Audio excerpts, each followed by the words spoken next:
नमस्कार विद्यार्थी मित्रांनो, भारतीय अर्थव्यवस्था मार्गदर्शन या आपल्या विषयात आज आपण बघणार आहोत बेरोजगारी हा घटक. बेरोजगारी म्हणजे काय? आता सगळ्यात पहिले आपण बेरोजगारीची व्याख्या बघूयात. एखादा व्यक्ती आहे मित्रांनो, त्याला काम करण्याची इच्छा आहे, कामासाठी आवश्यक पात्रता कौशल्य जे काही लागतं तेही त्या व्यक्तीकडे आहे, मात्र या सर्व पात्रता कौशल्य इच्छा असूनही त्या व्यक्तीला ज्यावेळेस रोजगार उपलब्ध होत नाही किंवा काम मिळत नाही, त्या अवस्थेला म्हटलं जातं बेरोजगारी. मग आता बेरोजगारीची ज्यावेळेस मोजणी केली जाते बघा मित्रांनो, त्यावेळेस दोन असे घटक आहेत आपल्या लोकसंख्येतले, ते घटक या बेरोजगारीच्या गटातून वगळले जातात. हे कोणते दोन गट आहेत? तर एक गट असतो वृद्धांचा, म्हणजेच 59 वर्षावरील वृद्ध, त्याचबरोबर 15 वर्षावर खालील बालक, हे या गटातून वगळले जातात. बघा मित्रांनो, आपण बेरोजगारीची व्याख्या पाहिली. आता आपण बघूयात बेरोजगारीचे प्रकार. बघा स्क्रीनवर तुम्हाला बेरोजगारीचे काही प्रकार आपण दाखवलेले आहेत. सगळ्यात पहिला प्रकार आहे संरचनात्मक बेरोजगारी, त्यानंतर आहे घर्षणात्मक बेरोजगारी किंवा ज्याला फ्रिक्शनल अनएम्प्लॉयमेंट म्हणतो, त्यानंतर येते चक्रीय बेरोजगारी ज्याला आपण सायक्लिक अनएम्प्लॉयमेंट म्हणतो, शिक्षित बेरोजगारी एज्युकेटेड अनएम्प्लॉयमेंट, कमी प्रतीची बेरोजगारी ज्याला अंडर एम्प्लॉयमेंट किंवा अंडर अनएम्प्लॉयमेंट असेही म्हणतात, खुली बेरोजगारी ज्याला ओपन अनएम्प्लॉयमेंट म्हणतात, हंगामी म्हणजे सीझनल अनएम्प्लॉयमेंट आणि अदृश्य किंवा प्रच्छन्न बेरोजगारी. असे हे एकूण बेरोजगारीचे मित्रांनो काही प्रकार आहेत. यांचा आपण सविस्तर अभ्यास पुढे करणारच आहोत. संरचनात्मक बेरोजगारी. बेरोजगारीचा पहिला प्रकार आहे मित्रांनो. आता काय आहे ते आपण पाहूया. बघा, अर्थव्यवस्थेतील उत्पादन किंवा अर्थव्यवस्थेच्या कोणत्याही क्षेत्रात ज्यावेळेस संरचनात्मक बदल घडून येतो व या बदलामुळे जी काही बेरोजगारी उद्भवते ती बेरोजगारी म्हणजे कोणती? संरचनात्मक बेरोजगारी. आता संरचनात्मक बेरोजगारी कशी उद्भवते? तर अर्थव्यवस्थेमध्ये उत्पादनात तंत्रज्ञानातील बदलामुळे जे काही बदल घडून येतात त्या बदलामुळे अनेक तंत्रज्ञ असतील किंवा कर्मचारी हे कौशल्यहीन होतात. त्यांच्यातलं जे कौशल्य आहे ते या नवीन तंत्रज्ञानाला साजेसं नसतं, त्यामुळे हे मजूर किंवा कर्मचारी बेरोजगार होतात व या बेरोजगारीला संरचनात्मक बेरोजगारी म्हणतात. आता कशा प्रकारे ते आपण बघूया. बघा, 1980 ला पेजर किंवा ज्याला आपण 1G फर्स्ट जनरेशन म्हणायचो तो अस्तित्वात आला. 1G नंतर 1993 ला 2G अस्तित्वात आलं. 2G नंतर 3G तंत्रज्ञान 2001 साली अस्तित्वात आलं. त्यानंतर 4G तंत्रज्ञान 2009 साली अस्तित्वात आलं. आजतागायत 4G तंत्रज्ञान चालू आहे. त्यानंतर जे अस्तित्वात येईल आता भविष्यात किंवा ज्यावर संशोधन चालू आहे ते म्हणजे 5G तंत्रज्ञान. मग आता बघा, ह्या तंत्रज्ञानात जो बदल होत गेला त्या ह्या बदलामुळे काय काय घडत गेलं.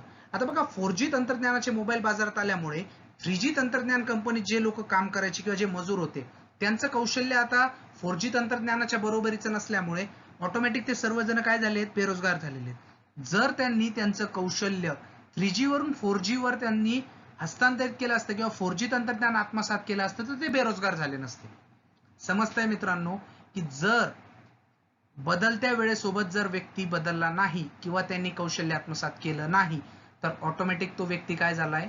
बेरोजगार झालाय. समजतंय मित्रांनो. आता आपण पाहूयात पुढचा प्रकार, घर्षणात्मक बेरोजगारी. आता घर्षणात्मक बेरोजगारी किंवा ज्याला आपण फ्रिक्शनल अनएम्प्लॉयमेंट म्हणतो, तर ते फ्रिक्शनल अनएम्प्लॉयमेंट म्हणजे काय?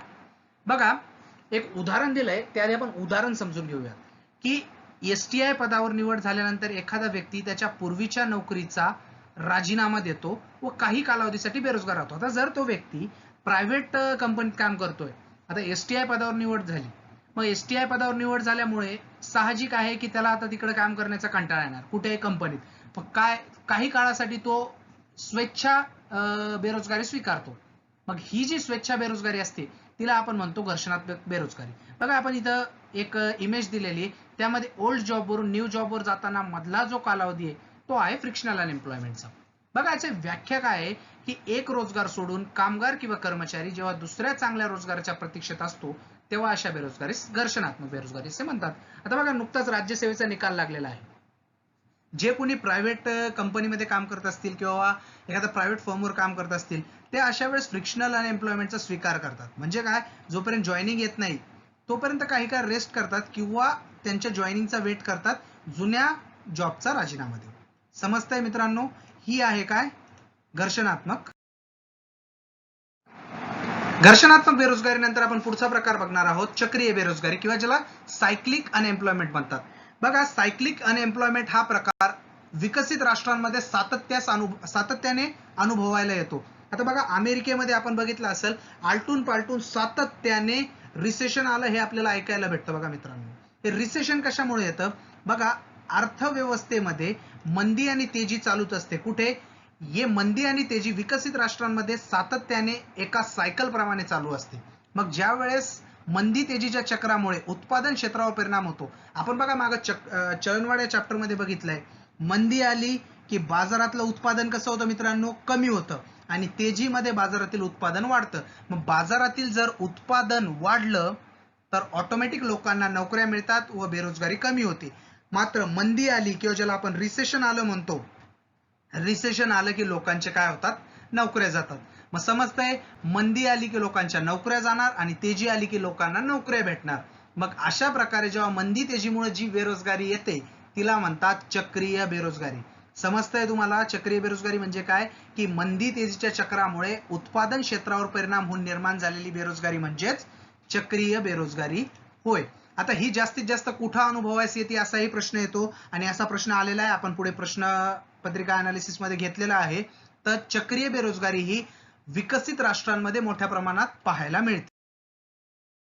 बेरोजगारीचा पुढचा प्रकार आहे शिक्षित बेरोजगारी किंवा ज्याला एज्युकेटेड अनएम्प्लॉयमेंट असं म्हणतात. म्हणजे काय? बघा, आता याचा आपण अभ्यास करूयात. बघा, जेव्हा एखाद्या व्यक्तीस त्याच्या शैक्षणिक पात्रतेपेक्षा कमी शैक्षणिक पात्रतेचा रोजगार उपलब्ध होतो तेव्हा त्यास शिक्षित बेरोजगारी असं म्हणतात. म्हणजे काय? की आपण उदाहरण दिलंय की इंजिनिअरिंग झालेल्या व्यक्तीस 12वी शैक्षणिक पात्रता असलेल्या कनिष्ठ लिपिक पदावर काम करावं लागणं म्हणजेच काय? शिक्षित बेरोजगारी. बघा, आता सध्या परिस्थिती अशी आहे की अनेक इंजिनियर्स हे बेरोजगार आहेत किंवा त्यांना हवा तेवढा पॅकेज असणारा रोजगार प्राप्त होत नाही किंवा जॉब प्राप्त होत नाही. मग अशा वेळेस ते काय करतात की कमी पात्रतेचा जरी असला तरी जर तिथे प्रेस्टिज भेटत असेल किंवा त्यांना चांगलं म्हणजे पगार भेटत असेल तर ते त्या नोकरीवर रुजू होतात. आता बघा, इंजिनिअरिंग झालेल्या व्यक्तीस त्याच्या इंजिनिअरिंग पात्रतेनुसार काम न मिळता 12वी शैक्षणिक पात्रता असलेल्या कनिष्ठ लिपिक पदावर काम करावं लागणं म्हणजेच शिक्षित बेरोजगारी. समजतंय? की बघा, अनेक वेळेस आपण बघितलं असेल, तुम्ही टीव्हीवर बातम्यांमध्ये बघितलं असेल किंवा पेपरलाही वाचलं असेल की शिपाई पदासाठी PhD धारकांनी अर्ज केला. अनेक डॉक्टर सध्या 12वी वगैरे शैक्षणिक पात्रता असलेल्या कनिष्ठ लिपिक पदावर काम करतायत. मग हे सर्व कशात येतं? शिक्षित बेरोजगारीमध्ये. समजतंय? आता आपण पाहूयात कमी प्रतीची बेरोजगारी किंवा ज्याला आपण अंडर एम्प्लॉयमेंट म्हणतो. अंडर एम्प्लॉयमेंट म्हणजेच काय? की एखाद्या व्यक्तीस पात्रता किंवा त्याच्यात असलेल्या श्रमतेपेक्षा कमी काम मिळणं म्हणजेच काय? कमी प्रतीची बेरोजगारी. आता बघा, कमी प्रतीची बेरोजगारी आणि मागं आपण जे बघितलं शिक्षित बेरोजगारी, त्याच्यामध्ये कन्फ्युजन करू नका. कमी प्रतीची बेरोजगारी म्हणजे श्रमते एवढं काम न मिळणं. आता बघा, पूर्ण वेळ काम करायची इच्छा असलेल्या व्यक्तीस केवळ काही तास काम मिळणं. म्हणजे एखादा व्यक्ती 8 तास काम करू शकतो, मात्र त्याला 4च तास जर काम मिळालं तर त्याला म्हणतात अंडर एम्प्लॉयमेंट. समजतंय? आणि अभियांत्रिकी पदवीधर व्यक्ती आहे, तो कंपनीत काम करतोय, त्याच्याकडे स्किल वापरायचंय, त्याला रिसर्च मध्ये काम करायचंय, मात्र तसं न होता त्याच्याकडून ITI ची कामं करून घेणं किंवा त्याला कामं करावी लागणं म्हणजेच काय? कमी प्रतीची बेरोजगारी. खुली बेरोजगारी किंवा ओपन अनएम्प्लॉयमेंट. आता खुली बेरोजगारी म्हणजे काय तर त्याची व्याख्या आपण पाहूयात. बेरोजगारीचा असा प्रकार ज्यात कुशल, अकुशल, शिक्षित, अशिक्षित अशा सर्वच घटकांना रोजगाराच्या संधी प्राप्त होत नसेल तर अशा प्रकारच्या बेरोजगारीस खुली बेरोजगारी म्हणतात. बघा, समाजातील कोणताही घटक ज्याची काम करण्याची इच्छा आहे त्या व्यक्तीला जर रोजगार उपलब्ध होत नसेल तर त्या बेरोजगारीस ओपन अनएम्प्लॉयमेंट किंवा खुली बेरोजगारी असं म्हणतात.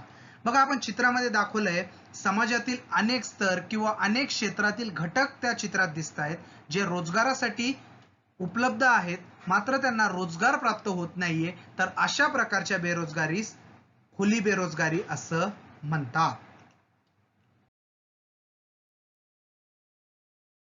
पुढचा प्रकार आहे हंगामी बेरोजगारी किंवा ज्याला आपण सीझनल अनएम्प्लॉयमेंट असं म्हणतो. आता सीझनल अनएम्प्लॉयमेंट म्हणजे काय, तर वर्षातील काही महिने अथवा काही विशिष्ट ऋतूत रोजगार उपलब्ध आहेत, मात्र वर्षातील इतर कालावधीसाठी तो व्यक्ती हा बेरोजगार असतो, तेव्हा अशा प्रकारच्या बेरोजगारीस सीझनल अनएम्प्लॉयमेंट किंवा हंगामी बेरोजगारी असं म्हणतात.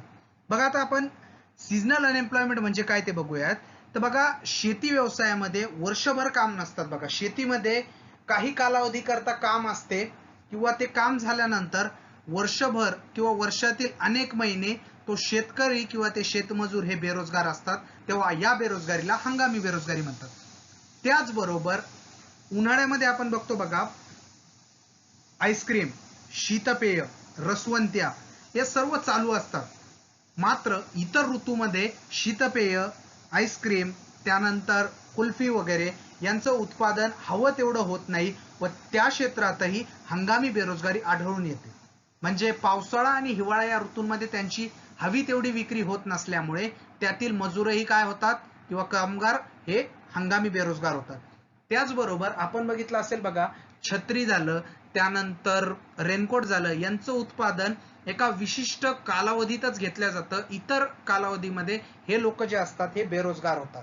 त्याचप्रमाणे टुरिझम इंडस्ट्री आहे, तर पर्यटन उद्योगामध्ये काही विशिष्ट कालावधीमध्येच पर्यटनास वाव असतो. इतर कालावधीत पर्यटन क्षेत्रातील जे काही कामगार आहेत ते बेरोजगार असतात. त्यामुळे पर्यटन क्षेत्रातील या बेरोजगारीस हंगामी बेरोजगारी असंच म्हटलं जातं.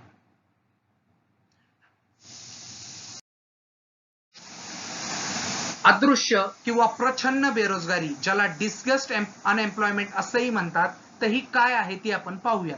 बघा, आपण इमेज मध्ये दाखवलेलं आहे बैल व त्याला नांगरणीचं काम चालू आहे. तर त्यामध्ये जवळपास 5 व्यक्ती ते काम करतायत.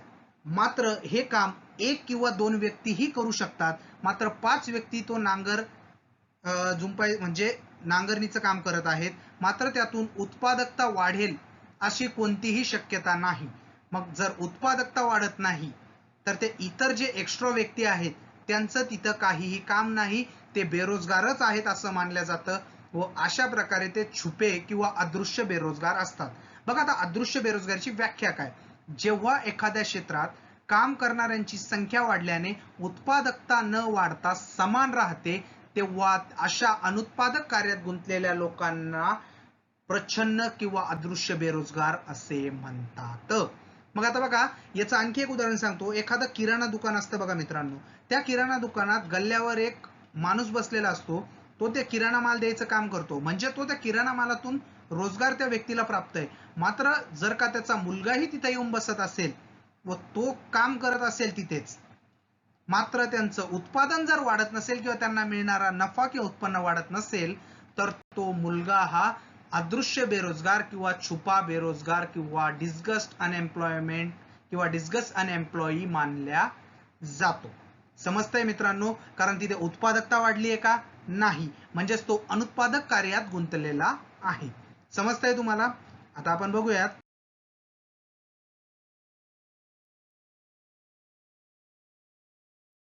बेरोजगारी निर्मूलनासाठी पंचवार्षिक योजनांतील तरतुदी. बघा, 9व्या पंचवार्षिक योजनेमध्ये 53 दशलक्ष रोजगार निर्मितीचं लक्ष्य निश्चित करण्यात आलेलं होतं.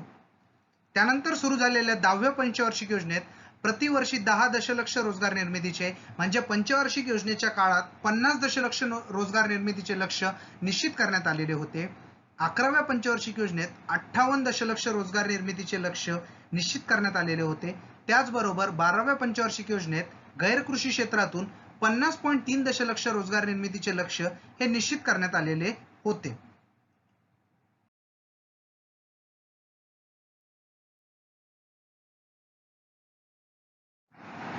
आता आपण बघूयात की NSSO द्वारे बेरोजगारीत व रोजगारीत यांची जी काही आकडेवारी काढली जाते ती आकडेवारी आपण पाहूयात. आता NSSO द्वारे बेरोजगारीचा पहिला अहवाल 1973 साली प्रकाशित करण्यात आला होता. मग हा NSSO चा जो 1973 साली पहिला अहवाल आला होता, तो NSSO च्या 17व्या मोजणीच्या आधारे प्रकाशित करण्यात आला होता. त्यानंतर 2004-5 साली 61व्या मोजणीच्या आधारावर NSSO ने 7वा रोजगार व बेरोजगारी विषयक अहवाल प्रसिद्ध केलेला आहे. त्यानंतर 2009-10 साली 66व्या मोजणीचा आधार घेऊन 8वा रोजगार व बेरोजगारी विषयक अहवाल प्रसिद्ध केलेला आहे. 11-12 साली 68व्या मोजणीच्या आधारे 9वा रोजगार व बेरोजगारी विषयक अहवाल एनएसएसओने प्रकाशित केलेला. आता आपण बघूयात की एनएसएसओ द्वारे रोजगार व बेरोजगारीचे आकडे मोजणी किती प्रकारे केल्या जाते. तर एनएसएसओ द्वारे रोजगार व बेरोजगारीची आकडे मोजणी ही 4 प्रकारे केल्या जाते. हे 4 प्रकार आहेत बघा. सगळ्यात पहिला आहे युज्युअल प्रिन्सिपल स्टेटस किंवा ज्याला आपण म्हणतो यूपीएस पद्धत. त्यानंतर दुसरी पद्धत आहे युज्युअल स्टेटस किंवा जिला आपण युज्युअल प्रिन्सिपल सबसाइडरी स्टेटस यूपीएसएस असंही म्हणतो. तिसरी पद्धत आहे करंट वीकली स्टेटस सीडब्ल्यूएस आणि चौथी पद्धत आहे करंट डेली स्टेटस. बघा मित्रांनो, एकूण 4 पद्धतीने एनएसएसओ काय करतंय, रोजगार व बेरोजगारीच्या आकड्यांची मोजणी करतंय. आपण आता सगळ्यात पहिला जो प्रकार आहे युज्युअल प्रिन्सिपल स्टेटस तो बघूया. बघा, युज्युअल प्रिन्सिपल स्टेटस किंवा सर्वसाधारण मुख्य स्थिती म्हणजे काय. आता याद्वारे कशा प्रकारे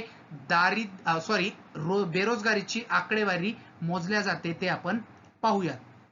बघा, यामध्ये वर्षातील 365 दिवसापैकी 183 दिवस, समजून घ्या 183 दिवस किंवा त्यापेक्षा जास्त कालावधीसाठी एखाद्या व्यक्तीस जर पूर्ण वेळ काम मिळालं असेल, मी पूर्ण वेळ काम म्हणतोय, दुय्यम कार्य नाही, तर तो व्यक्ती काय आहे, रोजगारी. पुन्हा एकदा सांगतोय की ज्या व्यक्तीला वर्षात 183 दिवस किंवा त्यापेक्षा जास्त कालावधीसाठी पूर्ण काम मिळालं असेल तो व्यक्ती रोजगारीत आहे. हे कोणी सांगितलंय, युज्युअल प्रिन्सिपल स्टेटसच्या युज्युअल प्रिन्सिपल स्टेटस या एनएसएसओच्या पद्धतीने. मग आता आपण बघूयात की एनएसएसओने 2011-12 साठीची जी आकडेवारी केली होती 68व्या मोजणीच्या आधारे ती अशा प्रकारे होती. भारताची एकूण लोकसंख्या एनएसएसओने कन्सिडर केलेली आहे 121 कोटी. किती कोटी होती भारताची 2011 साली? 121 कोटी लोकसंख्या. भारतातील कार्यकारी लोकसंख्या त्या वर्षी किती होती? 44.7 कोटी. आता कार्यकारी लोकसंख्या म्हणजे कोणती लोकसंख्या? जिचा वयोगट 15 ते 59 आहे व जे काम करण्यासाठी सक्षम आहेत अशा लोकसंख्येला कार्यकारी लोकसंख्या किंवा श्रमशक्ती किंवा लेबर फोर्स म्हटल्या जातं. काय काय? कार्यकारी लोकसंख्या, श्रमशक्ती किंवा लेबर फोर्स म्हटल्या जातं. अशी लोकसंख्या किती आहे? 44.7 कोटी. मग आता कार्यकारी लोकसंख्येचं एकूण लोकसंख्येशी प्रमाण आपल्याला काढावं लागणार आहे आणि ते आहे कार्यकारी लोकसंख्या भागिले एकूण लोकसंख्या गुणिले 100. आणि या प्रमाणाला म्हटलं जातं की लेबर फोर्स पार्टिसिपेशन रेशो किंवा लेबर फोर्स पार्टिसिपेशन रेट. आणि हा रेट आला होता 36.40%. समजतंय मित्रांनो? LFPR किती आला होता? 36.40%. हे समजलंय? आता आपण पाहूयात की जे काय युज्युअल प्रिन्सिपल स्टेटस मध्ये लोकांना रोजगार मिळाला होता, ओके, कार्यकारी लोकसंख्या होती 44 कोटी. त्या 44 कोटी पैकी काम मिळालेली लोकसंख्या आहे 43.46 कोटी. किती? 43.46 कोटी. मग आता या रोजगारीत लोकसंख्येचं एकूण लोकसंख्येशी जे प्रमाण काढलंय ते अशा प्रकारे काढलंय मित्रांनो. रोजगारीत लोकसंख्या म्हणजे 43.46 कोटी, एकूण लोकसंख्या 121 कोटी इंटू 100 म्हणजेच काय? वर्कर पॉप्युलेशन रेशो म्हणजे रोजगारीत लोकसंख्येचं एकूण लोकसंख्येशी प्रमाण ते आलं होतं. किती टक्के आहे बघा? 35.4%.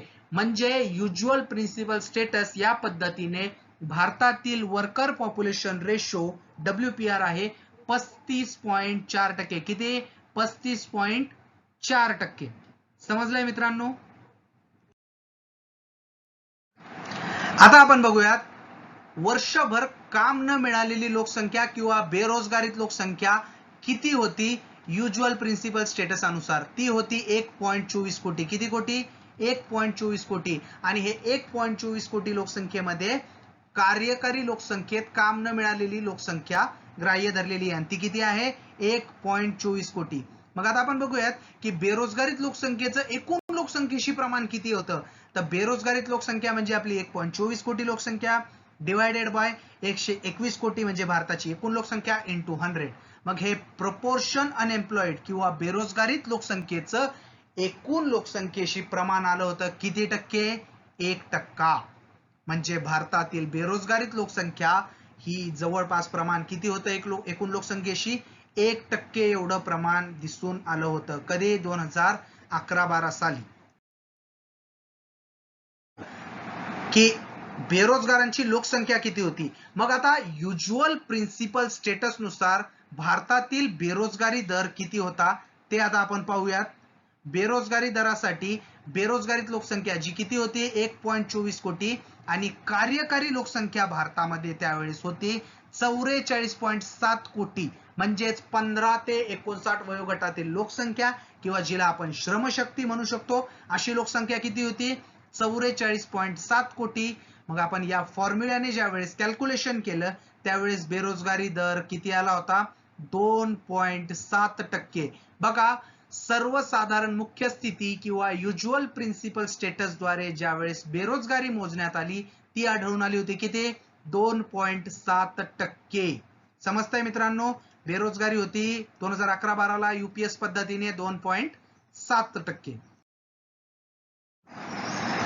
बघा, आता आपण बघणार आहोत दुसरा प्रकार बेरोजगारी मोजण्याचा. तो आहे युज्युअल प्रिन्सिपल अँड सबसायडरी स्टेटस किंवा ज्याला आपण सर्वसाधारण मुख्य व दुय्यम स्थिती असं म्हणतो. ती आता काय आहे तर त्यामध्ये दोन प्रकार केलेले आहेत. मुख्य म्हणजे काय ते आपण बघितलं. मुख्य दर्जामध्ये प्रिन्सिपल स्टेटस मध्ये काय? वर्षातील 183 किंवा त्यापेक्षा अधिक दिवस आर्थिक प्राप्ती होणारा रोजगार ज्या व्यक्तीकडे असेल तो व्यक्ती रोजगारीत व ज्याच्याकडे 183 दिवसापेक्षा कमी कालावधीसाठी रोजगार असेल तो बेरोजगारी. समजतंय मित्रांनो? आम्हा आता दुय्यम दर्जामध्ये काय समाविष्ट करण्यात आलं होतं तर वर्षात 30 दिवसांपेक्षा अधिक कालावधीसाठी दुय्यम आर्थिक कार्यात ज्या व्यक्तीला रोजगार मिळेल तोही व्यक्ती काय धरल्या जाणार? रोजगारीत. समजतंय मित्रांनो? मुख्य दर्जामध्ये 183 दिवस किंवा त्यापेक्षा अधिक दिवस काम व दुय्यम दर्जामध्ये व्यक्तीला जर वर्षात 30 दिवस जरी काम मिळालं तरीही तो बेरोजगार नाही व दुय्यम दर्जात जरी काम भेटलं तरीही तो बेरोजगार नाही. बघा, सर्वसाधारण मुख्य व दुय्यम स्थितीनुसार 2011-12 साठीची आपण आता आकडेवारी बघणार आहोत. बघा, भारतातील कार्यकारी लोकसंख्येचं प्रमाण आता 48.37 कोटी होतं. कोणत्या? युज्युअल प्रिन्सिपल अँड सबसायडरी स्टेटस नुसार मोजणी केल्याप्रमाणे. मग आता तुम्हाला प्रश्न पडला असेल की कार्यकारी लोकसंख्येचं प्रमाण आता का वाढलं? कारण आपण पूर्वी फक्त प्रिन्सिपल म्हणजे 183 दिवस काम करणारे मोजत होतो, त्याच्यामुळे कार्यकारी लोकसंख्या ही 44.7 कोटी होती. मात्र 30 दिवस काम करणारी लोकसंख्या किंवा सबसायडरी लोकसंख्या वाढवल्यामुळे कार्यकारी लोकसंख्येचं प्रमाण वाढलेलं आहे. किती झाली आहे कार्यकारी लोकसंख्या भारताची? 48.37 कोटी. मग आता या कार्यकारी लोकसंख्येचं जसं आपण पूर्वी मोजणी केली होती तसंच आता एकूण लोकसंख्येशी प्रमाण काढलं तर ते प्रमाण किंवा लेबर फोर्स पार्टिसिपेशन रेट आला होता किती? 39.5%. किती आलेला आहे? 39.5%. समजतंय मित्रांनो? आता आपण बघूयात की युज्युअल प्रिन्सिपल अँड सबसायडरी स्टेटस नुसार किती लोकांना काम मिळालेलं आहे. बघा, किंवा रोजगार मिळालेला. तर 47.29 कोटी लोकांना काय मिळालं होतं? काम मिळालं होतं. कोणत्या? युज्युअल प्रिन्सिपल अँड सबसायडरी स्टेटस नुसार काम मिळालेली लोकसंख्या होती 47.29 कोटी. मग या रोजगारीत लोकसंख्येचं एकूण लोकसंख्येशी आपण प्रमाण काढलं. आता ते प्रमाण कसं काढलं? रोजगारीत लोकसंख्या भागिले एकूण लोकसंख्या गुणिले 100. तर वर्कर पॉप्युलेशन रेशो एकूण आलं होतं किती? 38.6%. म्हणजे ज्या वेळेस 121 कोटी लोकसंख्या होती तर 38.6% लोकसंख्येला रोजगार प्राप्त झालेला होता भारतातील.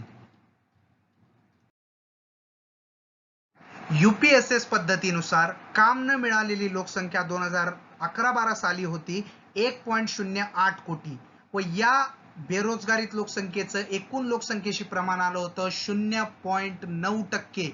म्हणजेच एकूण जे काय बेरोजगारीत लोकसंख्येचं एकूण लोकसंख्येशी प्रमाण होतं ते जवळपास 1% आसपास होतं यूपीएसएस पद्धतीनुसार.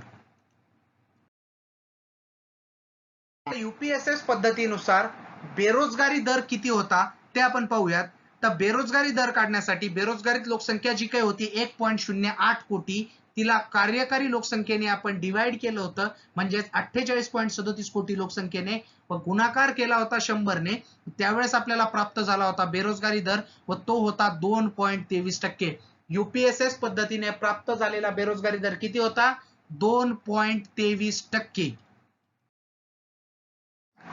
बेरोजगारीचे आकडे मोजण्याची NSSO ची पुढची पद्धत आहे करंट विकली स्टेटस, किंवा जिला नाव दिलेलं आहे वर्तमान साप्ताहिकी स्थिती. आता या पद्धतीत काय केलं जातं बघा, एका विशिष्ट मोजणी आठवड्यात 7 दिवसातील कोणत्याही एक दिवशी किमान 1 तास जर एखाद्या व्यक्तीला काम मिळालं, आर्थिक कार्य असणारं, म्हणजे त्यातून त्याला आर्थिक प्राप्ती होत असेल, तर तो व्यक्ती रोजगारीत धरला जातो. व ज्या व्यक्तीला 1 तासही आर्थिक मिळकत होणारं काम मिळत नाही, तो व्यक्ती बेरोजगार.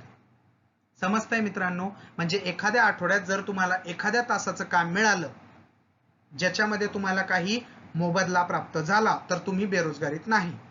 मग आता याच्यामध्ये आर्थिक कार्य इन्क्लूड केलेलं आहे. मग आता तुम्ही म्हणशाल की आठवड्यामध्ये 1 तास तर आम्ही घरचं काम केलं होतं, तर तुम्ही बेरोजगारीत नाही, असं होणार नाही.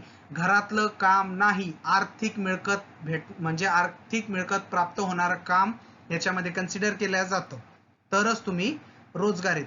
जर तुम्हाला 1 तासही काम मिळत नसेल तर तुम्ही काय आहात? बेरोजगारीत. समजतंय मित्रांनो? करंट विकली स्टेटस नुसार भारतातील कार्यकारी लोकसंख्या आढळून आली होती, ती होती 46.27 कोटी. किती होती कार्यकारी लोकसंख्या? 46.27 कोटी. आता कार्यकारी लोकसंख्येचं एकूण लोकसंख्येशी प्रमाण काढण्यात आलं होतं, ते आढळून आलं होतं 37.7%. म्हणजे जवळपास 37.7% लोकसंख्या भारतातील ही काय होती? कार्यकारी लोकसंख्या होती. कार्यकारी लोकसंख्या पाहिल्यानंतर आपण पाहूयात की किती लोकसंख्येला काम मिळालं होतं किंवा रोजगारीत लोकसंख्या किती होती. तर रोजगारीत लोकसंख्येची आकडा होता 44.56 कोटी CWS पद्धतीने, करंट विकली स्टेटस पद्धतीने. मग यांचा ज्यावेळेस एकूण लोकसंख्येशी प्रमाण काढलं, ते आलं होतं किती? 36.4%. 36.4%. आता आपण पाहूयात CWS पद्धतीने काम न मिळालेली लोकसंख्या किती होती. ज्यावेळेस CWS पद्धतीने विचार केला तेव्हा काम न मिळालेली लोकसंख्या आढळून आली होती 1.71 कोटी.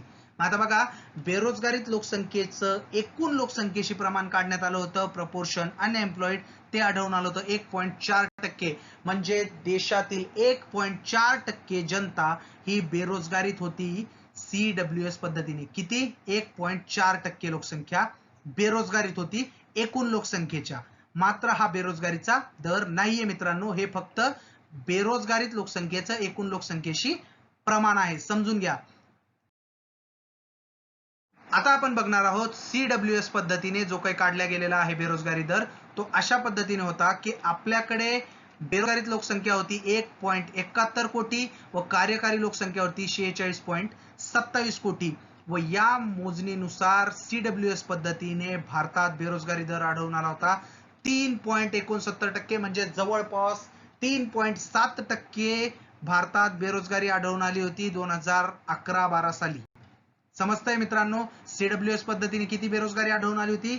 3.69%. बघा, आतापर्यंत आपण NSSOच्या 3 पद्धती पाहिलेल्या आहेत: usual principal status, usual principal subsidiary status, current weekly status, आणि आता आपण बघणार आहोत पुढची पद्धत जिला म्हटलं जातं करंट डेली स्टेटस. समजतंय मित्रांनो? बघा, करंट डेली स्टेटस मध्ये पूर्ण रोजगारीत आणि अर्ध रोजगारीत असे 2 प्रकार मोजल्या जातात व त्याशिवाय तिसरा प्रकार येतो, तो म्हणजे बेरोजगारीत. समजतंय? मग आता पूर्ण रोजगारीत कोणाला म्हटलं जातं? तर बघा, ज्या व्यक्तीला दिवसाला 4 तास किंवा त्यापेक्षा जास्त काळ काम मिळेल तो व्यक्ती पूर्ण रोजगारी. व ज्या व्यक्तीला दिवसाला 1 तास ते 4 तास काम मिळेल, 1 तास ते 4 तासापेक्षा कमी काळ म्हणजे 1 ते 3 तासापर्यंत ज्या व्यक्तीस काम मिळेल तो व्यक्ती अर्ध रोजगारीत. आणि ज्या व्यक्तीला 1 तासही काम मिळत नसेल दिवसाला तो व्यक्ती बेरोजगारी. यामध्ये आठवड्यातील सर्व दिवसांचा विचार केला जातो. कोणत्याही एका दिवसाचा नाही. म्हणजेच काय, तर मोजणी आठवड्यात एखाद्या व्यक्तीला जर 4 तास किंवा त्यापेक्षा जास्त काम मिळालं रोज म्हणतोय मी, तर तो व्यक्ती काय, पूर्ण रोजगारीत. एखाद्या व्यक्तीला जर रोज त्या आठवड्यामध्ये 1 तास ते 4 तास काम मिळालं तर तो व्यक्ती अर्ध रोजगारीत होईल. आणि जर व्यक्तीला 1 तासही काम मिळालं नाही तर तो व्यक्ती काय आहे, बेरोजगारीत. कोणत्या पद्धतीने, करंट डेली स्टेटस या पद्धतीने. समजतंय मित्रांनो? करंट डेली स्टेटस या पद्धतीने ज्यावेळेस भारतात मोजणी करण्यात आली त्यावेळेस कार्यकारी लोकसंख्या आढळून आली होती 44.04 कोटी. किती? 44.04 कोटी लोकसंख्या. बघा, मग कार्यकारी लोकसंख्येचं एकूण लोकसंख्येशी प्रमाण काढलं, ते आढळून आलं होतं जवळपास 36%, म्हणजे 35.9%. हे प्रमाण होतं कार्यकारी लोकसंख्येचं एकूण लोकसंख्येशी. बघा, करंट डेली स्टेटस पद्धतीनुसार ज्यावेळेस काम मिळालेली लोकसंख्या किंवा रोजगारीत लोकसंख्या मोजण्यात आली, ती आढळून आली होती किती, 41.57 कोटी. आणि या रोजगारीत लोकसंख्येचं एकूण लोकसंख्येशी प्रमाण काढण्यात आलं होतं, म्हणजेच वर्कर पॉप्युलेशन रेशो, ते होतं 33.9, म्हणजे जवळपास 34% लोकसंख्या भारतातील रोजगारीत होती. एकूण लोकसंख्येच्या 34% लोकसंख्या ही काय होती, भारतातील रोजगारीत होती.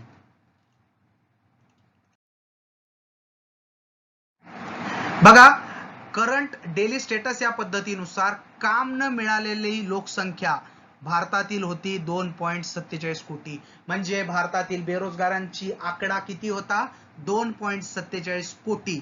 मग ह्या बेरोजगारांचं ज्यावेळेस एकूण लोकसंख्येशी प्रमाण काढण्यात आलं होतं, ते आलं होतं 2.04%.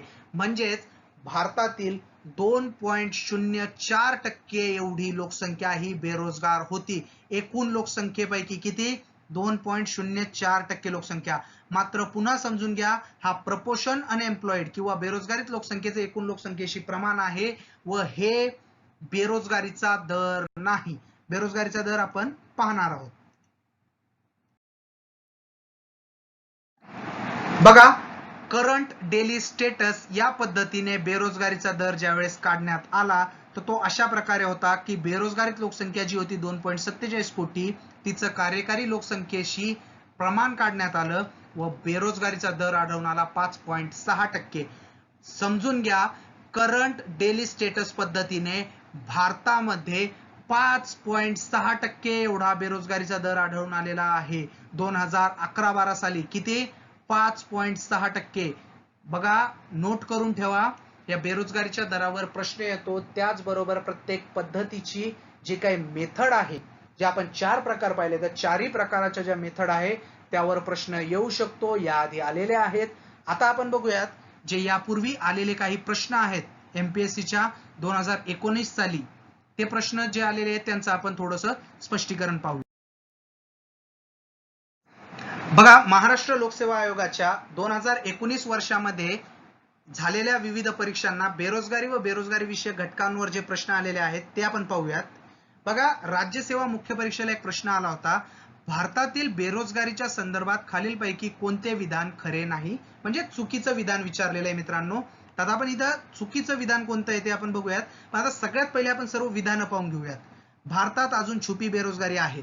छुपी बेरोजगारी म्हणजे प्रच्छन्न किंवा अदृश्य बेरोजगारी, जी आपण बघितली शेतीमध्ये आढळून येते किंवा दुकानदारी क्षेत्रात आढळून येते. विविध क्षेत्रामध्ये भारतात आजही छुपी बेरोजगारी आढळून येते. जॉईंट फॅमिलीमुळे किंवा संयुक्त कुटुंब पद्धतीमुळे भारतात छुपी बेरोजगारी पद्धत मोठ्या प्रमाणात आढळून येते. म्हणजे पहिलं विधान काय आहे, बरोबर आहे. आता दुसरं विधान आहे, भारतात चक्रीय बेरोजगारी आहे. आता बघा, हे विधान चुकीचं आहे, कारण चक्रीय बेरोजगारी ही मोठ्या प्रमाणात विकसित राष्ट्रांमध्ये आढळून येते व भारत सध्या विकसनशील राष्ट्र आहे व भारतात सातत्याने मंदी व तेजीचे चक्र आढळून येत नसल्यामुळे भारतात चक्रीय बेरोजगारी आढळून येत नाही. त्यामुळे चुकीचं विधान कोणतं आहे मित्रांनो, भारतात चक्रीय बेरोजगारी आहे, हे विधान चूक आहे. तिसरं विधान होतं, भारतातील बेरोजगारी मुख्यत्वे करून संरचनात्मक आहे. हे विधान बरोबर आहे मित्रांनो. संरचनात्मक म्हणजे भारतामध्ये कौशल्याच्या अभावामुळे बेरोजगारी आढळून येते व हे विधान पूर्णतः योग्य आहे. त्याच्यानंतर आपण सुरुवातीलाच बघितलं भारतात रोजगार विषयक आकडेवारी कोण गोळा करतं? NSSO ही संस्था गोळा करते. म्हणजे 3 विधानं बरोबर आहेत आणि दुसरं विधान जे आहे भारतात चक्रीय बेरोजगारी आहे हे विधान काय आहे मित्रांनो? चूक आहे. म्हणजे या प्रश्नाचा पर्याय कोणता होता? पर्याय क्रमांक 2. बघा त्यानंतर राज्यसेवा मुख्य परीक्षेलाच आलेला हा एक प्रश्न आहे. या प्रश्नामध्ये व्याख्या विचारली होती, रोजगार नसलेल्या परंतु रोजगार मिळावा अशी इच्छा असलेल्या व्यक्तीला बेरोजगार म्हणता येईल. ही व्याख्या कोणी मांडली? तर ही व्याख्या मांडलेली आहे A.C. पिगू यांनी व हे 11वीच्या अर्थशास्त्राच्या पुस्तकात ही व्याख्या दिलेली आहे मित्रांनो. कितवीच्या? 11वीच्या अर्थशास्त्राच्या पुस्तकात. समजतंय? बघा राज्यसेवा मुख्य परीक्षेला आलेला आणखी एक प्रश्न आपण बघणार आहोत. आता हा प्रश्न रोजगार निर्मिती कार्यक्रम व त्यांच्या सुरुवात होणाऱ्या किंवा घोषणा दिनांकावर आधारित आहे. इथं जोड्या लावासाठी हा प्रश्न आलेला आहे. तर सगळ्यात पहिली योजना होती पंतप्रधान ग्राम सडक योजना किंवा प्रधानमंत्री ग्राम सडक योजना. ही जी योजना आहे ती 25 डिसेंबर 2000 रोजी अटल बिहारी वाजपेयी यांच्या जन्मदिनांकाच्या दिवशी किंवा जन्मदिनी सुरू करण्यात आलेली होती. त्यानंतर दुसरी योजना आहे प्रधानमंत्री रोजगार निर्मिती कार्यक्रम. ही योजना 14 ऑगस्ट 2008 रोजी सुरू करण्यात आलेली आहे. सुवर्ण जयंती शहरी रोजगार योजना ही 1 डिसेंबर 1997 साली म्हणजेच भारतीय स्वातंत्र्याच्या सुवर्ण जयंती महोत्सवाच्या वर्षी सुरू करण्यात आलेली योजना होती. त्यानंतर राष्ट्रीय अन्न सुरक्षा योजना ही ऑगस्ट 2013 ला सुरू केलेली आहे. त्यामुळे जर पर्यायाचा विचार केला तर पर्याय क्रमांक 1 याचं उत्तर होतं मित्रांनो.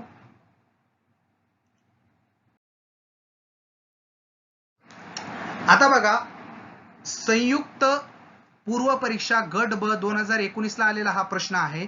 NSSO नुसार श्रमशक्ती म्हणजे काय?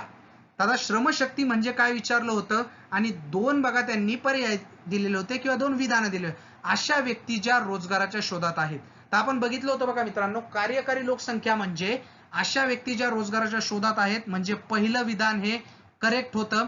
कारण कार्यकारी लोकसंख्या किंवा लेबर फोर्स किंवा श्रमशक्ती म्हणजेच काय? अशा व्यक्ती ज्या रोजगाराच्या शोधात आहेत आणि अशा व्यक्ती ज्यांना रोजगार मिळाला या सर्व बेरोजगारीत व रोजगारीत या सर्व कशात येतात मित्रांनो? श्रमशक्तीमध्ये येतात. म्हणून याचं उत्तर होतं दोन्ही अ आणि ब. हे दोन्ही विधान काय होते? योग्य होते. म्हणजे कार्यकारी लोकसंख्येमध्ये किंवा श्रमशक्तीमध्ये कशा कशाचा समावेश होतो? रोजगाराच्या शोधात असलेले व ज्यांना रोजगार मिळाला. म्हणजे काय? बेरोजगारीत आणि रोजगारीत यांचा समावेश कशात होतो? श्रमशक्तीमध्ये. बघा मित्रांनो आज आपण इथेच थांबूयात. धन्यवाद. पुढील लेक्चर आपलं लवकरच आपण प्रकाशित करूया व पुढील लेक्चर आपलं रिझर्व्ह बँक ऑफ इंडियावर असेल. धन्यवाद.